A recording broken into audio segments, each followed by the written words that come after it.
Eu não guardo o sábado, pois eu não sou justificado pelas obras da lei. Eu sou Ezequiel Gomes, você está no canal Vem Senhor Jesus. E hoje eu vou tratar de uma questão muito evocada em discussões teológicas, onde um adventista do sétimo dia traz diante dos demais cristãos a ideia de que se deve guardar o sábado do sétimo dia, tal qual se apresenta ali nos 10 mandamentos, aquele mandamento que diz, né, lembra-te do dia de sábado para o santificar. E muitos cristãos respondem a esta proposição dos 10 mandamentos da seguinte maneira: eu não preciso guardar o sábado porque eu sou justificado pela fé e não pelas obras da lei. E a conclusão, basicamente, é de que a pessoa se sente no direito de transgredir um dos 10 mandamentos em nome da justificação pela fé. Nada poderia ser mais herético ou diabólico. Imagine um adúltero dizendo que ele pode não guardar um dos 10 mandamentos porque ele é justificado pela fé. Imagine um ladrão dizendo que ele pode não guardar um dos 10 mandamentos porque ele é justificado pela fé. Assim também um mentiroso, um assassino, um idólatra e coisas do tipo. Pois é, ridículo, não é? Exatamente. Seja como for, muitos cristãos estão dispostos a admitir que essa argumentação não é ridícula no caso da guarda do sábado. Então, o sábado pode ser desconsiderado, pode ser desobedecido, pode ser transgredido em nome da justificação pela fé, e eu vou tratar deste argumento aqui nesse vídeo, estudando a carta aos Romanos. Então, se você quiser acompanhar a leitura, você pode abrir a sua Bíblia em Romanos capítulo 3, que é onde nós vamos começar a nossa jornada. E aí, nós vamos ler do verso 21 até o verso 31 para iniciar a nossa discussão. E assim, com a Bíblia aberta, vamos orar para que Deus fale ao nosso coração. Oremos. Pai do céu, maravilhoso e querido, obrigado porque a tua palavra está aberta diante de nós. Nós queremos ouvir a tua voz. Dá-nos tua graça e paz, fala ao nosso coração. Tudo oramos em nome de Jesus. Amém. Vamos lá, galera. Romanos capítulo 3, verso 21 em diante, a Bíblia diz assim: mas agora, sem lei, se manifestou a justiça de Deus, testemunhada pela lei e pelos profetas. Justiça de Deus mediante a fé em Jesus Cristo, para todos e sobre todos os que creem. Porque não há distinção, pois todos pecaram e carecem da glória de Deus, sendo justificados gratuitamente por sua graça, mediante a redenção que há em Cristo Jesus, a quem Deus propôs no seu sangue como propiciação, mediante a fé, para manifestar a sua justiça por ter Deus deixado impune, na sua tolerância, os pecados anteriormente cometidos, tendo em vista a manifestação da sua justiça no tempo presente, para ele mesmo ser justo e justificador daquele que tem fé em Jesus. Onde, pois, a jactância foi de todo excluída? Porque lei das obras? Não. Pelo contrário, pela lei da fé. Concluímos, pois, que o homem é justificado pela fé, independentemente das obras da lei. É, porventura, Deus somente dos judeus? Não o é também dos gentios? Sim, também dos gentios. Visto que Deus é um só, o qual justificará por fé o circunciso, e mediante a fé o incircunciso. Anulamos, pois, a lei pela fé? Não, de maneira nenhuma. Antes, confirmamos a lei. Esse texto de Paulo é muito interessante, muito profundo, e é um dos textos usados para pregar esta falsa noção de que uma pessoa pode transgredir um dos 10 mandamentos em nome da justificação pela fé. E por que que se usa esse texto nessa direção? Porque esse texto traz uma discussão profunda. E quando se tem uma discussão profunda sendo analisada de forma rasa, a probabilidade de o sentido do que a discussão profunda quer dizer ser deturpado é muito grande. Porque você só pode fazer uma análise profunda de um texto profundo. Se você se propõe a fazer uma análise rasa, a chance de você errar é muito grande. Ou seja, quando você quer simplificar um assunto complexo, você tem muita chance de cometer um erro. Porque para problemas complexos, só existem soluções complexas. E a própria linguagem de Paulo nessa sessão, ela demonstra que existe uma complexidade no seu discurso. Vamos, por exemplo, enfatizar os aspectos que Paulo aqui fala a respeito da lei. Veja bem, aqui no verso 21 ele fala que a justiça de Deus se manifestou sem lei, que a justiça de Deus se manifestou testemunhada pela lei, que a lei da fé exclui a jactância, que o homem não é justificado pelas obras da lei, ou seja, ele é justificado independentemente das obras da lei, e que esse argumento que ele aqui está fazendo não anula a lei, antes confirma a lei. Então, são meia dúzia de afirmações a respeito da lei que são absolutamente diversas umas das outras. A justiça de Deus se manifestou sem lei, mas é testemunhada pela lei. Ué, mas se é testemunhada pela lei, será que é sem lei? Alguém poderia argumentar, né? Outra coisa, o Paulo ele coloca aqui que a jactância ela foi excluída. E ele fala, por que lei? Pela lei das obras? Não, pela lei da fé. Ou seja, existe uma lei das obras e uma lei da fé. E o homem é justificado pela fé independentemente das obras da lei. Mas então será que eu poderia dizer que o homem é justificado pela lei da fé? Cumprindo a lei da fé? Sim, não, por quê? Outra coisa, no final das contas, Paulo antevê que algumas pessoas vão interpretar que o que ele está dizendo aqui anula a lei. Aí ele diz assim, mas anulamos a lei pela fé? De modo nenhum, pelo contrário, antes confirmamos a lei. Entretanto, aqueles que propõem que esse texto dá base para que você anule a lei da guarda do sábado, simplesmente pegam aquilo que Paulo fala no verso 28 e esquecem tudo mais o que Paulo fala nos demais versos no contexto da sua fala. Então, o evangélico, por exemplo, que quer dizer que ele pode transgredir o sábado porque ele não é justificado pelas obras da lei, ele pega o verso 28 como um grande trunfo. É como se ele viesse assim, tipo, dar uma lição de moral no adventista do sétimo dia. Nós concluímos que o homem é justificado pela fé, independentemente das obras da lei. Como quem prega assim uma novidade para nós, como quem prega assim algo no qual a gente não crê, como quem prega assim a verdade maravilhosa, que ele interpreta como tendo a implicação de que a lei em especial ou em específico do sábado foi anulada. E agora ele pode transgredi-la tranquilamente, pois ele não é justificado pelas obras da lei.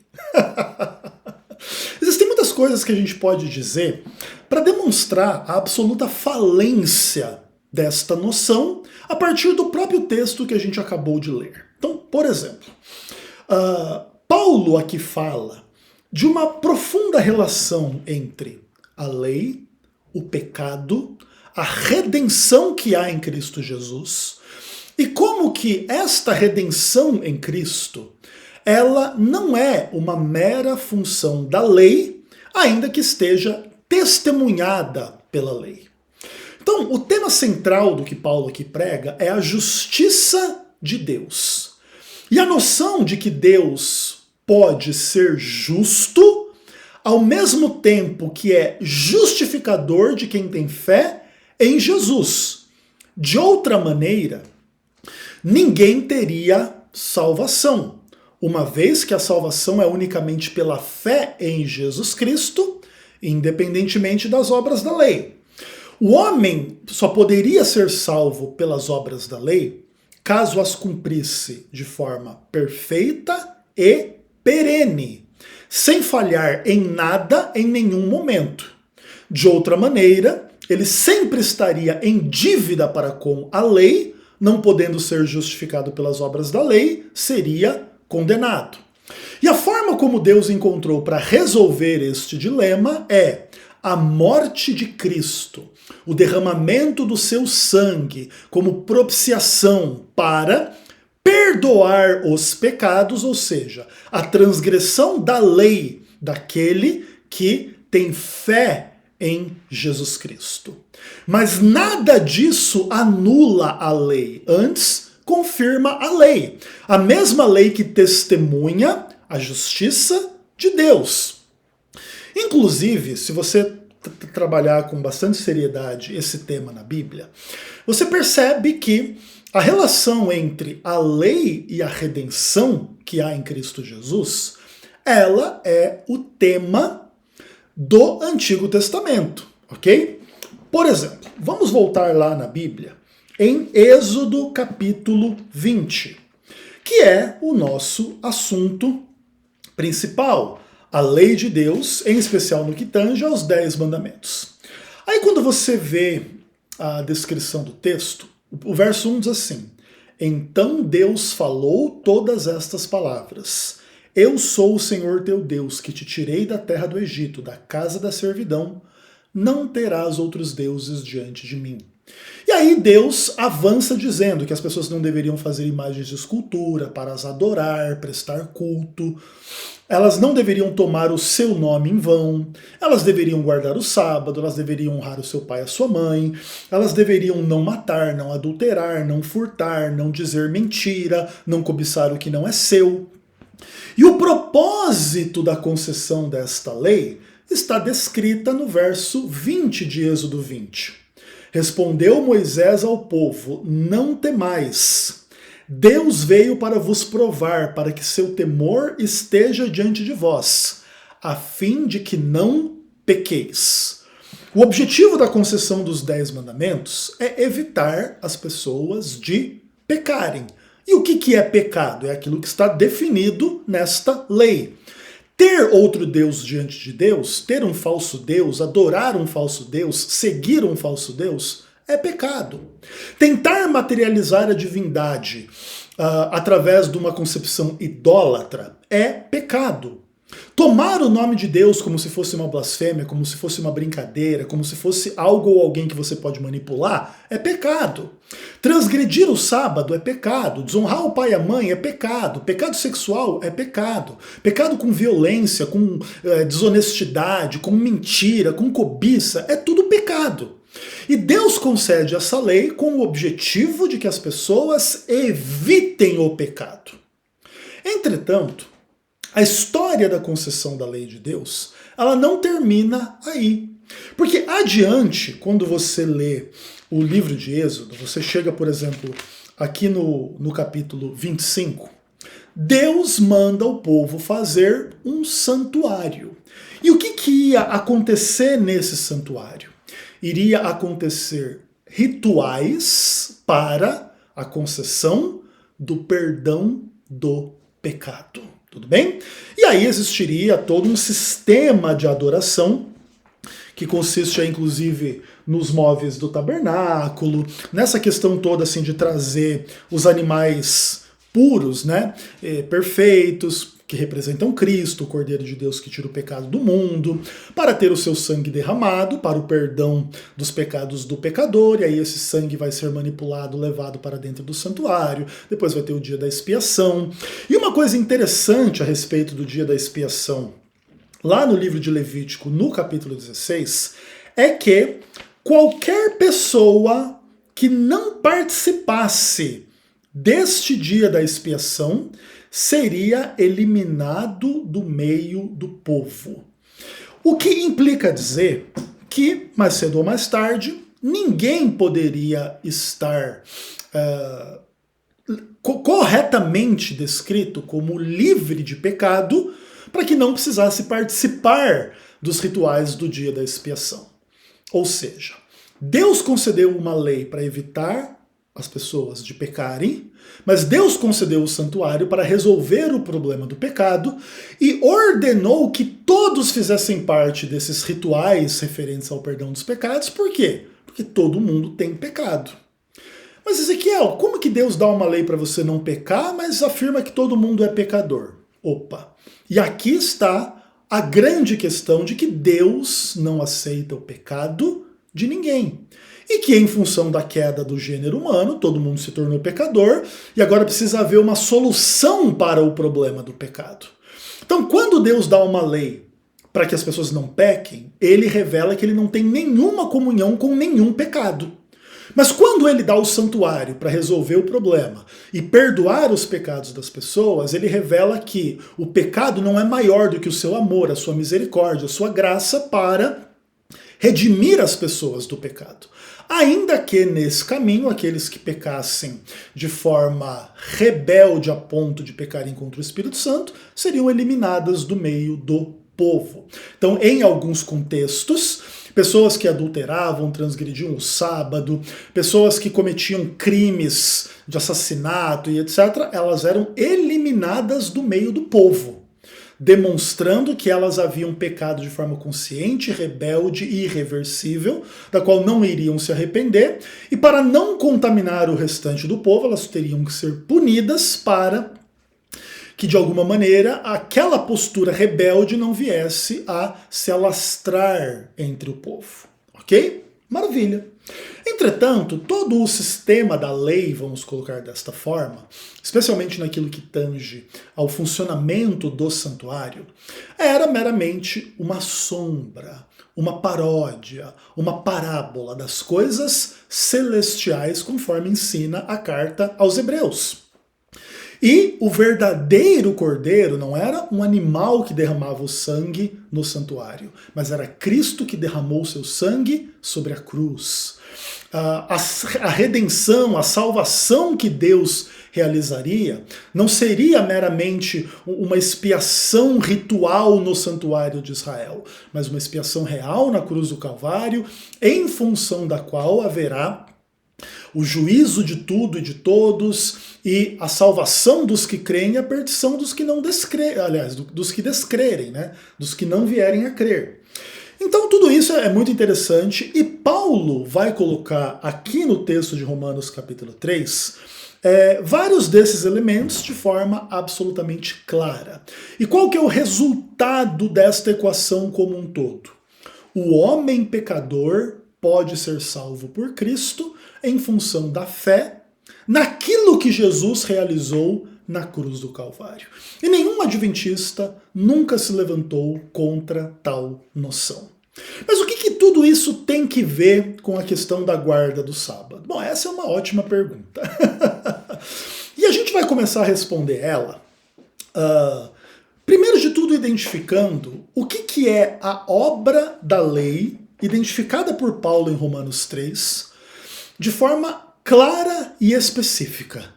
E ela nada tem que ver com a guarda do sábado. Quando Paulo aqui descreve o que é uma obra da lei em função da qual você não é justificado, e que aí nesse ponto se torna irrelevante você cumprir essa obra da lei ou não, é o ponto da circuncisão, ok? No verso 30 diz que Deus é um só, o mesmo Deus dos judeus é o Deus dos gentios, e ele vai justificar pela fé tanto o judeu circunciso quanto o judeu incircunciso. E isso tem implicações absolutamente gigantescas para a teologia cristã. Ou seja, se um judeu é circunciso, mas rejeita a fé em Jesus, não vai ser justificado. Se um gentil não é circunciso, mas aceita a fé em Jesus, ele é justificado. Mas só há justificação na fé em Cristo, e fora da fé em Cristo não há justificação. E a justificação é independentemente da obra da lei, ou das obras da lei. Nesse caso, é independentemente da pessoa ser circuncidada ou não. Por quê? Porque Deus é um só. É o mesmo Deus, é o Deus dos gentios e o Deus dos judeus. Lembra lá de Êxodo 20? Eu sou o Senhor teu Deus, não terás outros deuses diante de mim. Deus, o criador da realidade, é um só, que criou o mundo em 6 dias, descansou no sétimo e santificou o sétimo dia. Não tem outro Deus. E a vontade de Deus expressa nos 10 mandamentos é a mesma vontade expressa para o judeu e para o gentil. De outra maneira, Deus está em absoluta falta e revela-se a sua absoluta incoerência. Porque caso existam 2 leis, por exemplo, Deus tem uma lei para o judeu, outra lei para o gentil. Nesses aspectos da lei que revela o que é pecado ou não, tá? Por exemplo, se o judeu adulterasse, seria pecado. Mas se o gentil adulterasse, não seria pecado. Se o judeu assassinasse uma pessoa, é pecado. Se o gentil assassinasse, não é pecado. Se o judeu transgredisse o sábado, era pecado. Se o gentil transgredisse o sábado, não era pecado. Esse duplo padrão faria com que existisse 2 deuses e 2 leis para revelar aquilo que é pecado ou não pecado. E o pecado seria pecado para um, mas não seria pecado para outro. Mas não é assim que funciona a lógica dos 10 mandamentos.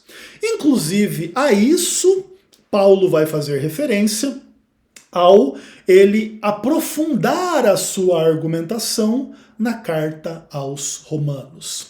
E aí quando Paulo faz o argumento dele aqui que a gente está lendo em Romanos 3, ele termina dizendo que a justificação pela fé em Cristo, ela não anula a lei, ela confirma a lei.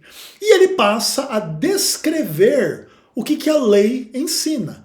E aí Paulo passa a fazer um amplo argumento a respeito, primeiro de Abraão e depois de Adão e Eva.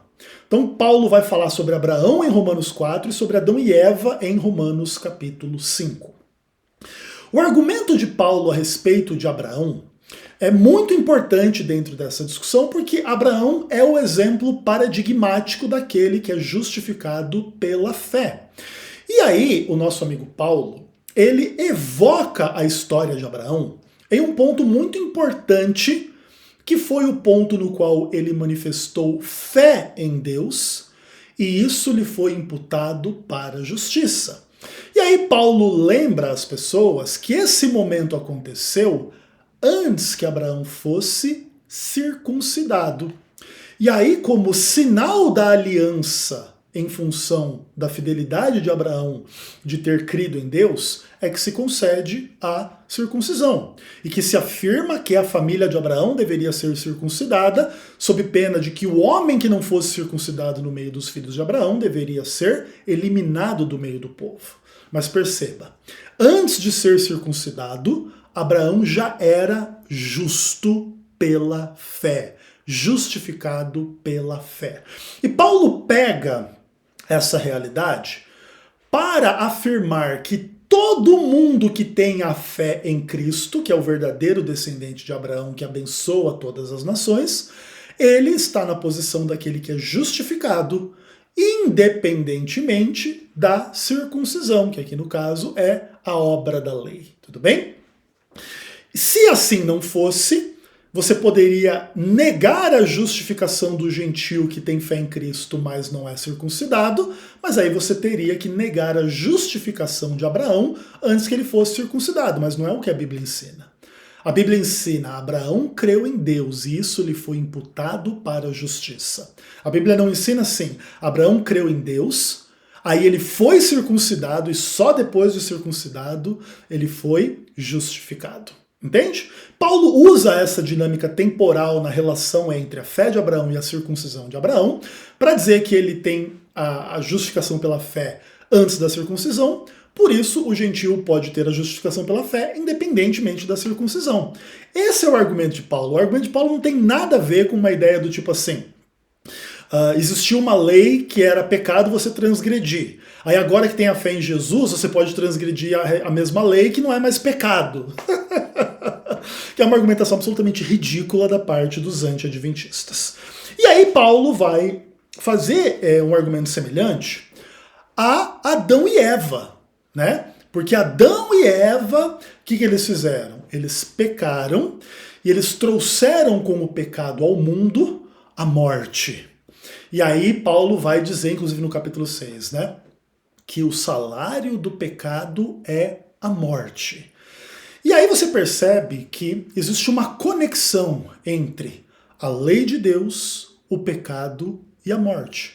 Deus deu uma lei para que você não peque. Se você pecar contra a lei de Deus, você vai morrer.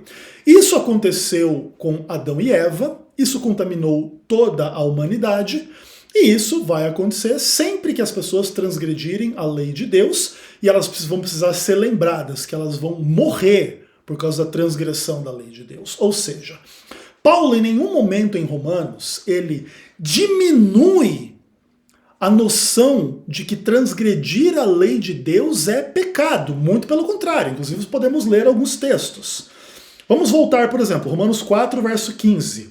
Porque a lei suscita ira, mas onde não há lei, não há transgressão.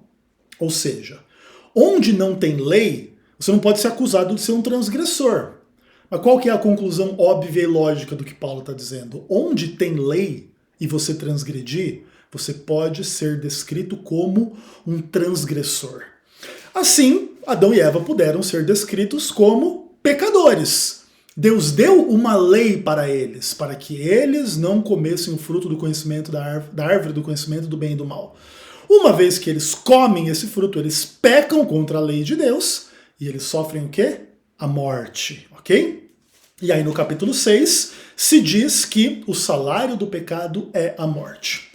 Entretanto, alguns dos nossos irmãos evangélicos, eles querem a todo custo continuar transgredindo o sábado. Porque, na visão deles, o sábado não é somente um mandamento, tipo assim, desconsiderável. Ele é um mandamento ruim, errado, retrógrado. É mais ou menos nessa hora o evangélico se torna um ateu, né? Olha que lei imbecil que Deus concedeu. Olha que lei impraticável Deus concedeu. Olha que lei impertinente Deus concedeu. Eu não quero guardar essa lei. No mesmo espírito em que os adúlteros falam a mesma coisa, os mentirosos falam a mesma coisa, os assassinos falam a mesma coisa, os ladrões falam as mesmas coisas, os idólatras falam as mesmas coisas. Olha que leis ruins Deus concedeu, por que não nos deixas idolatrar, mentir, pecar, transgredir o sábado, etc. em paz, ó Senhor? No final das contas, é esse o espírito que se revela por detrás dessa conversinha do tipo, posso transgredir o sábado porque eu não sou justificado pelas obras da lei. Mas o que Paulo argumenta em Romanos 6 vai na exata direção oposta do que esses evangélicos creem. O texto diz assim, Romanos 6, verso 1. Que diremos, pois, permaneceremos no pecado para que a graça seja mais abundante? De modo nenhum. Igual quando Paulo antevê a crítica de que a sua noção da justificação pela fé anula a lei, ele responde de maneira nenhuma. A gente confirma a lei. Assim também Paulo diz claramente, não é porque veio a salvação pela fé que você pode, ou muito menos deve, continuar pecando. E o que é o pecado? É a transgressão da lei. Porque onde não há lei, não há transgressão. Mas onde há lei, há transgressão. Inclusive, é por causa disso que muitos evangélicos tentam usar o argumento absolutamente ridículo de que a guarda do sábado é só para os judeus e não para as demais pessoas, para que seja pecado só judeu transgredir o sábado e não as demais pessoas. E aí, nesse aspecto, é que eles caem na completa incoerência. Porque aí só seria pecado adulterar o judeu, não as demais pessoas. Só seria pecado idolatrar o judeu, não as demais pessoas. As demais pessoas que não fossem judias, né, de origem judaica, elas não teriam nenhum pecado ao ter outro Deus além de Deus, ao idolatrar, ao tomar o nome de Deus em vão, a transgredir o sábado, a desonrar o pai e a mãe, a adulterar, matar, roubar, mentir e cobiçar o que não é deles. Porque essa lei não foi só para os judeus, pessoal. E não tem como você fazer o corte. Tipo assim, não, a lei do sábado foi só para os judeus, mas a lei contra o adultério foi para todos. Não existe nenhuma base para isso. Essas lógicas humanas que os anti-adventistas usam, elas são simplesmente convicções perversas e pervertidas, inspiradas pelo diabo, para diminuir a lei de Deus na mente das pessoas, para acalmar a sua consciência, para elas trabalharem no sábado tranquilamente, em nome de que elas não são justificadas pela lei. que inclusive na discussão de Paulo em Romanos 3 tem que ver com circuncisão, não com os 10 mandamentos. Até porque Paulo não é silencioso no que tange aos 10 mandamentos na carta aos Romanos. E aí, aquilo que Paulo ensina a esse respeito destrói o próprio âmago das críticas aos adventistas. Isso é muito interessante. Vamos abrir a nossa Bíblia em Romanos capítulo 13. E aí nós vamos ler do verso 8 até o verso 10, onde Paulo vai tratar de forma absolutamente específica a posição dos 10 mandamentos na vida do cristão. E aí vai ficar bem feio pro pessoal, não é verdade? O pessoal nunca leu a Bíblia, mas quem sabe algum deles que esteja assistindo agora se converta, né? Romanos capítulo 13. E a palavra de Deus diz assim, a partir do verso 8. A ninguém fiqueis devendo coisa alguma, exceto o amor com que vos ameis uns aos outros. Pois quem ama o próximo tem cumprido a lei. Pois isto, não adulterarás, não matarás, não furtarás, não cobiçarás. E se há qualquer outro mandamento, tudo nesta palavra se resume. Amarás o teu próximo como a ti mesmo. O amor não pratica o mal contra o próximo, de sorte que o cumprimento da lei é o amor. Os evangélicos adoram Romanos 3, 28, naquilo que, na fantasia deles, lhes permite transgredir o sábado, porque eles não são justificados pelas obras da lei. É muito interessante a postura dos evangélicos. Mas, se você leva o argumento deles a sério, você vai precisar concluir o exato oposto do que Paulo ensina aqui em Romanos 13. Porque perceba o que Paulo está dizendo. Paulo está dizendo que quem ama cumpre a lei. Inclusive, nós poderíamos inverter a ordem dessa frase. Quem cumpre a lei ama. De outra maneira, o cumprimento da lei não é o amor não é o cumprimento da lei, certo? No final das contas, o que se revela? Que a característica cristã mais fundamental, mais importante, que é o amor, é exatamente cumprir a lei de Deus. É sinônimo. Você não pode ser um cristão sem amor. Você não pode ser um cristão sem cumprir a lei. E aqui nesse caso, não se fala da circuncisão. Nesse caso, Paulo fala dos 10 mandamentos. E ele diz no verso 9, porque tudo isso, não adulterar, não matar, não furtar, não cobiçar. E se há qualquer outro mandamento, tudo nesta palavra se resume. Amarás o próximo como a ti mesmo. Opa, peraí. Qual é a implicação óbvia, lógica e inescapável do que Paulo aqui ensina? É que todo cristão deve guardar os 10 mandamentos como uma expressão do amor ao próximo. Ezequiel, mas o que isso tem a ver com a guarda do sábado? Ué, o que isso tem a ver com a guarda do sábado? É exatamente o que Paulo aqui explica. Vamos trabalhar as questões de forma bem tranquila aqui. Ó, não adulterar, não matar, não furtar e não cobiçar são questões que se resumem no amor ao próximo. Que significa dizer, porque eu amo o próximo, eu não transo com a mulher dele. Porque eu amo o próximo, eu não o mato. Porque eu amo o próximo, eu não roubo o que é dele. Porque eu amo o próximo, eu não cobiço o que é dele e não meu. Olha que legal. Tá tudo certo, não tá? Agora, nós podemos evocar essas mesmas questões aos demais mandamentos dos 10 mandamentos, que não estão citados aqui explicitamente, mas aos quais Paulo faz referência direta. Vamos trabalhar a hipótese aqui, ó. Não dirás falso testemunho. Esse texto aqui, em Êxodo 20, verso 16, não está citado em Romanos 13. Mas a lógica não é a mesma? Veja bem. Porque eu amo o próximo, eu não o engano. Eu não minto contra ele. Não é a mesma lógica? Porque eu amo o próximo, eu guardo os 10 mandamentos.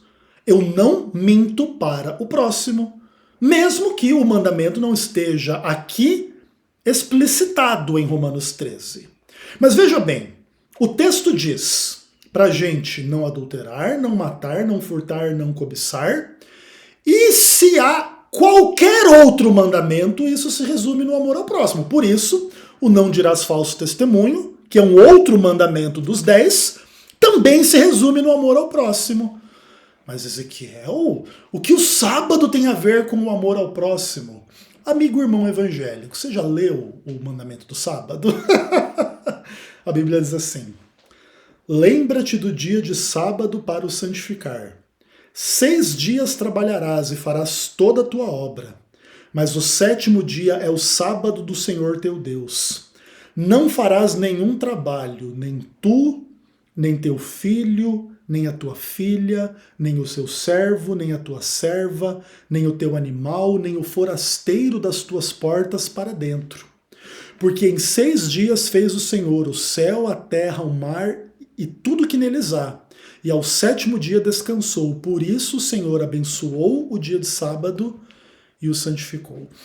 O mandamento do sábado, ele implica diretamente o amor ao próximo.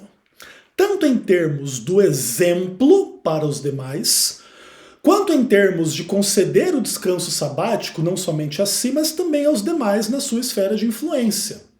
Então, você deve guardar o sábado, dando exemplo de amor ao próximo aos demais, para que façam o mesmo, para que não transgridam a lei de Deus. Porque quando você transgride a lei de Deus, na frente das demais pessoas, você incentiva elas a cometerem o mesmo pecado que você. Vamos dizer, por exemplo, assim, que você pegue uma menina linda aí que você encontre na rua, chame alguns amigos e comece a transar com essa menina linda na frente dos seus amigos. Só que essa menina linda tem um marido e você tem uma esposa. E você então está cometendo um adultério na frente de todos os seus amigos. O que você está fazendo? Você está incentivando os seus amigos a agir como um adúltero como você. Você não está amando ao próximo. Da mesma maneira, se você transgride qualquer um dos 10 mandamentos na presença das demais pessoas, você está incentivando elas a ter outro Deus, a idolatrar, tomar o nome de Deus em vão, transgredir o sábado, desonrar o pai e a mãe, adulterar, roubar, matar, mentir, cobiçar e tudo mais. Certo? Por isso, guardar os 10 mandamentos se resume no amor ao próximo e também, naturalmente, no amor a Deus. E o sábado, especificamente, funciona da mesma forma. Ao guardar o sábado, você dá o exemplo para o próximo. De outra maneira, transgredir o sábado também seria um exemplo de transgressão ao próximo. E, acima disso, a nossa relação com as demais pessoas está diretamente envolvida no mandamento do sábado. Você deve descansar e conceder descanso ao filho, à filha, ao servo, à serva, ao forasteiro, à forasteira, até aos animais das tuas portas para dentro da tua esfera de influência. Desta maneira, Romanos capítulo 13 prega que o cristão deve guardar os 10 mandamentos. Porque se assim não fosse, o argumento de Paulo estaria equivocado. Por exemplo, se o mundo evangélico anti-guarda do sábado tivesse correto, Romanos 13, verso 9, estaria equivocado. Olha só. Se há qualquer outro mandamento, tudo nesta palavra se resume. Amarás o próximo como a ti mesmo. Se guardar o sábado fosse legalismo, isso não seria amor ao próximo. Porque você estaria dando um exemplo legalista, contrário à salvação pela fé, à justificação pela fé ao outro, aí você não estaria amando o outro ao guardar o sábado. Você estaria dando um mau exemplo ao obedecer o mandamento de Deus. Porque aí a pessoa ia ver você guardando o sábado e ia querer guardar o sábado também. Aí, se você está negando a justificação pela fé guardando o sábado, ela também estaria negando a justificação pela fé, guardando o sábado. E aí esse mandamento não se resumiria no amor ao próximo, ele seria inclusive o contrário do amor ao próximo. Agora olha que coisa interessante. O Paulo que escreveu Romanos 3:28, que a gente é justificado pela fé e não pelas obras da lei, escreveu Romanos 13, onde ele fala que os 10 mandamentos se resumem no amor ao próximo, implicando que, se você ama o próximo, você deve guardar os 10 mandamentos. Ele cita 4 dos 10 e diz, se tem qualquer outro, ele se resume também no amor ao próximo. E aí ele diz, o amor não pratica o mal contra o próximo, de sorte que o cumprimento da lei é o amor. Quem falha em guardar o sábado, falha em amar a Deus e em amar ao próximo, que deveriam ser as características fundamentais do que é ser cristão. E isso nada tem que ver com a negação da justificação pela fé, independentemente das obras da lei, como a circuncisão, que é a real discussão de Paulo em Romanos 3. Você não vai encontrar a discussão da guarda do sábado ou dos 10 mandamentos em Romanos 3, mas você vai encontrar em Romanos 13. E aí é morte eterna para essa heresia diabólica evangélica de que dizer que tem que guardar o sábado é negar a justificação pela fé. Que é uma coisa absolutamente absurda. Beleza, pessoal? Então, por enquanto é isso, e eu vou fazer mais alguns vídeos no futuro, falando um pouco assim sobre justificação pela fé no contexto adventista, que acho que é um tema que a gente já falou bastante, mas que sempre bom a gente relembrar. E você, amigo evangélico anti-adventista, que teve estômago para ficar até o final aqui da mensagem, se arrependa e se converta, te queremos muito bem, ok? É isso, galera. Um abraço, até o próximo vídeo, se Deus quiser.